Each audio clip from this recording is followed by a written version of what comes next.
First of all, could you please tell us who is Luis Vilas Boas? Oof, that's an interesting question.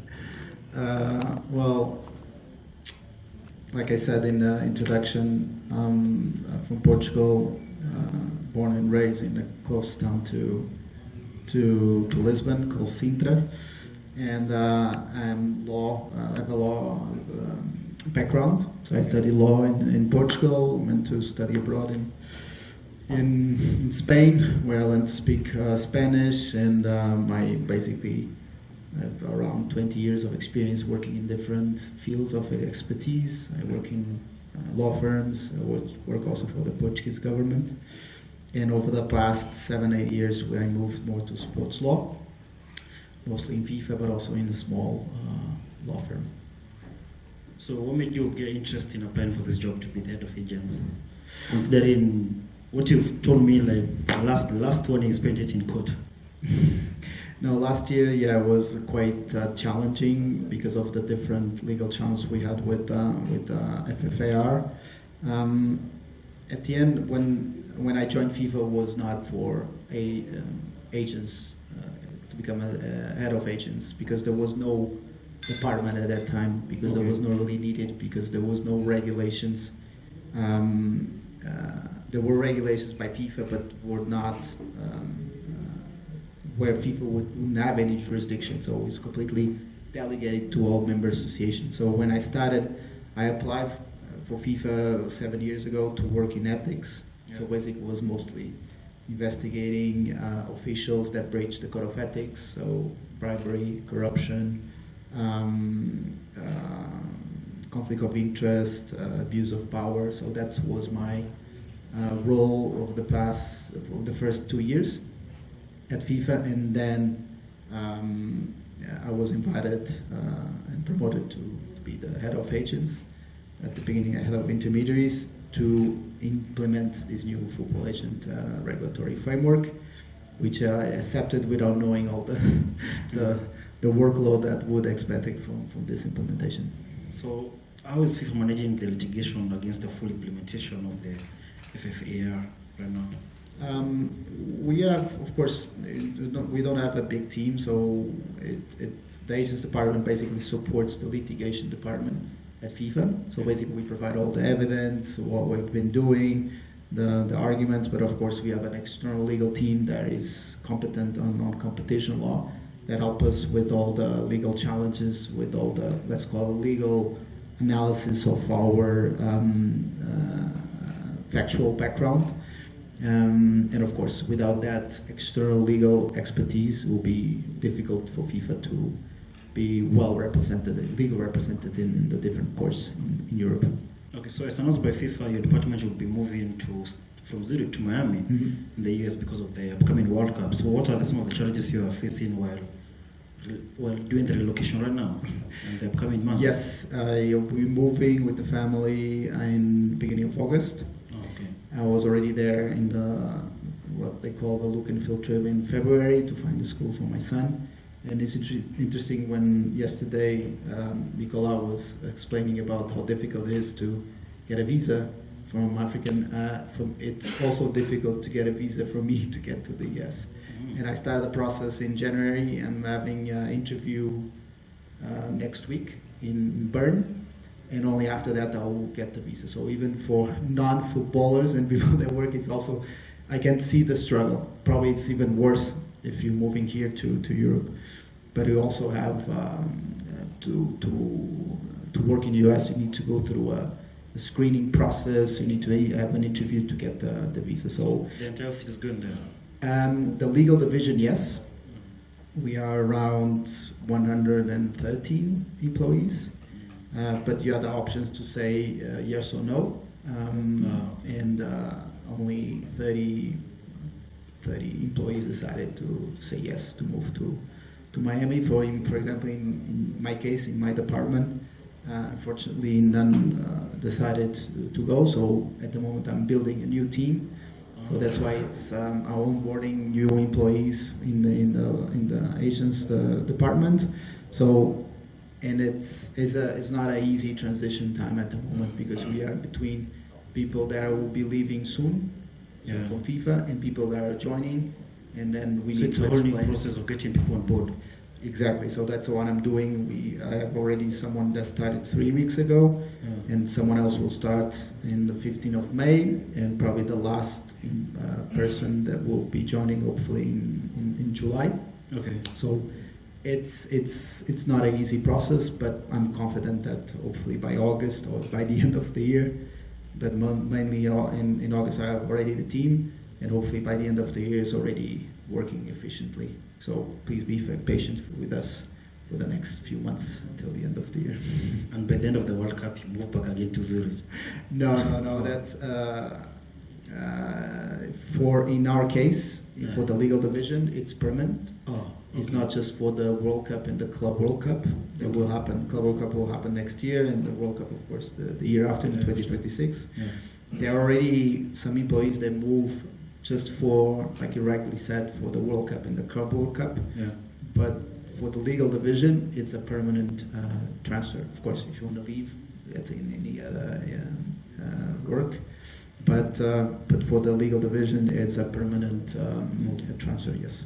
So from a department as it relates to the annual agent fee, don't you think FIFA need to consider categorizing agents from less developed countries to pay lesser amount, just like the categorization for training compensation where UEFA clubs pay higher than the counterparts in CAF? It could be a solution, probably in the future to categorize or even probably remove the annual fee if you think about it. Could be also definitely something to consider about in the future. We just need to set up the correct standards for those categorization, and also prevent abuses.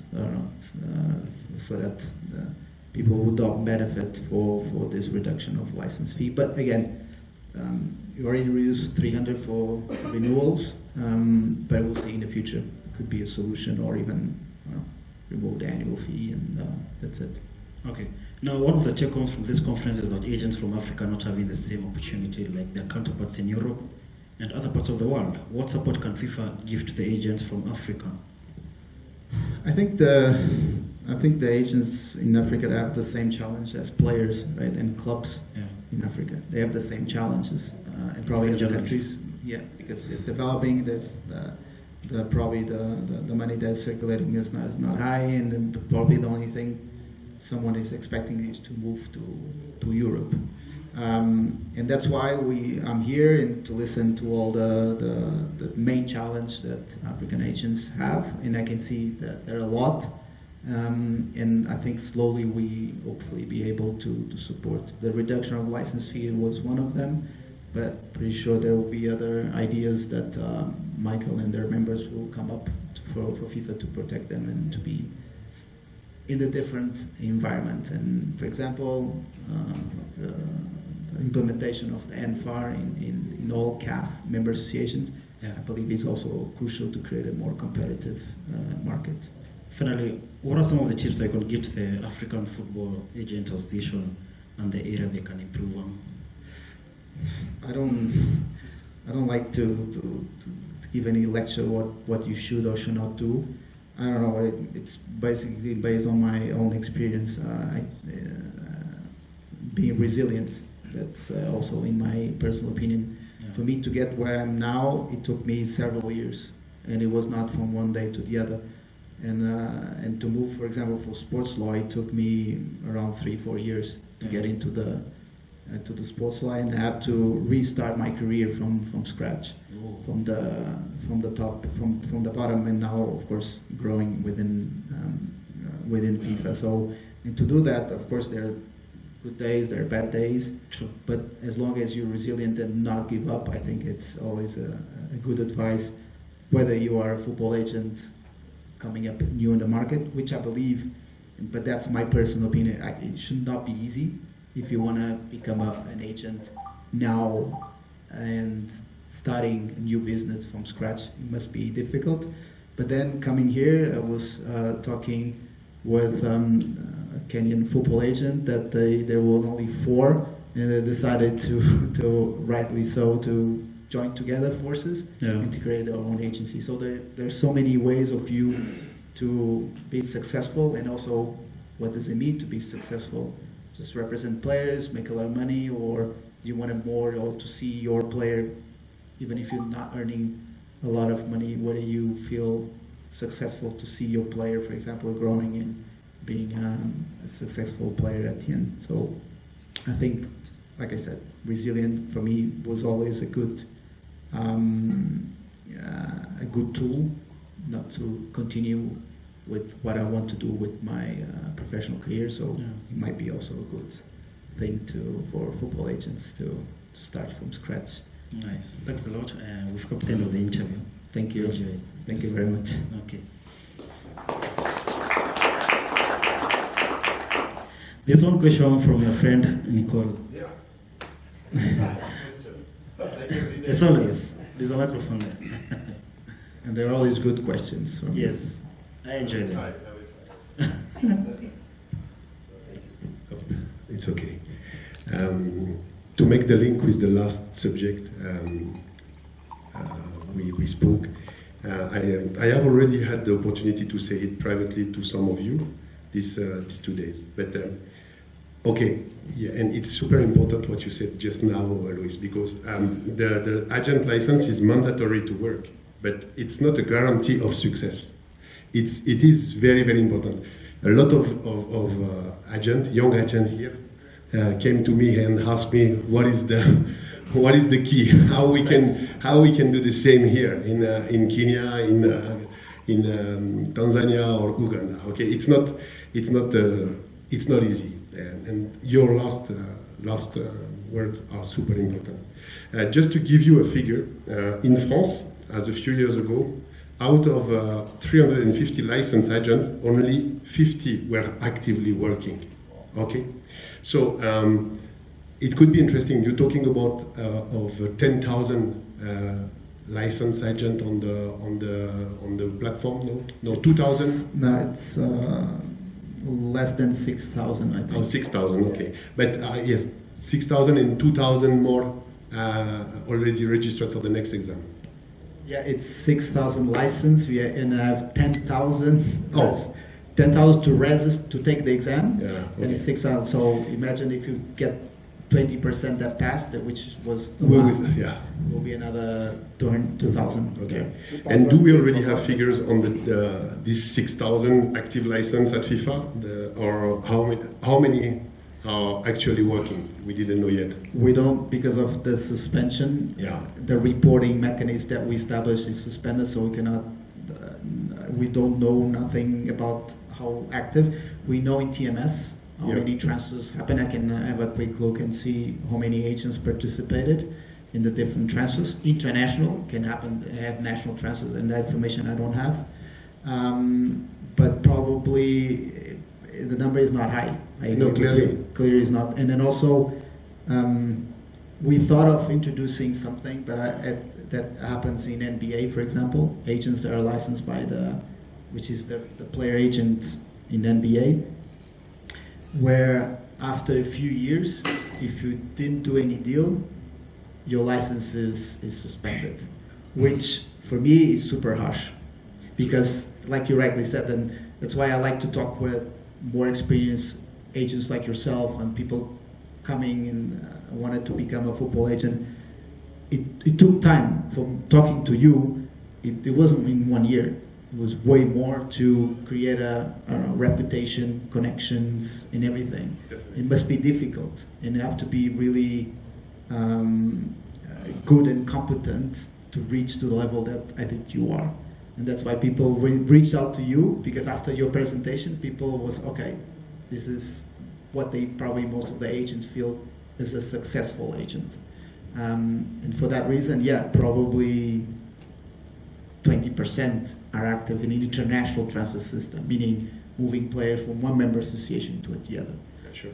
The French Federation sent 500 agents, and on the 500, I think only 50 working. So you already have more than 400 sleeping agent in the base. So yeah, it will be interesting also to see after a couple of years how many active license we're going to have, because at the end there's a cost, right? If it was not a cost, people would say, okay, if I can keep my license every year, I don't need to pay. Probably most of the agents will have.